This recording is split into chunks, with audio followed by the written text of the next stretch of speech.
Hi, this is Monica of Knitted Wishes. In this video, I'm going to show you how to bind off in pattern. So my first stitch is a knit stitch.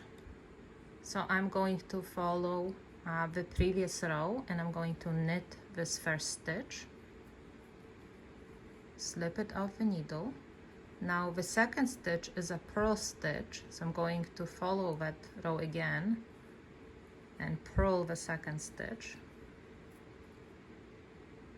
And then pass the first stitch over the second stitch. Now again a knit stitch, so I'm going to knit the next one and pass the first one over the second. Now there's a purl stitch, so I'm going to purl this one.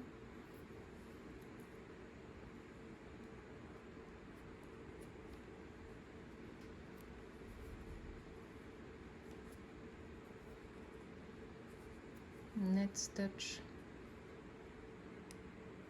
and I'll show you in a second what this looks like, and a purl stitch,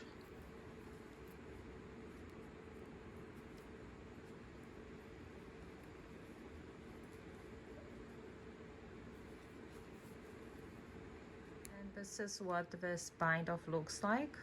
Forms a little chain at the top, and this is the back. And now my next stitch is a twisted stitch. So in order for this stitch to match the rest of the rows, I'm going to knit it through the back loop before binding it off.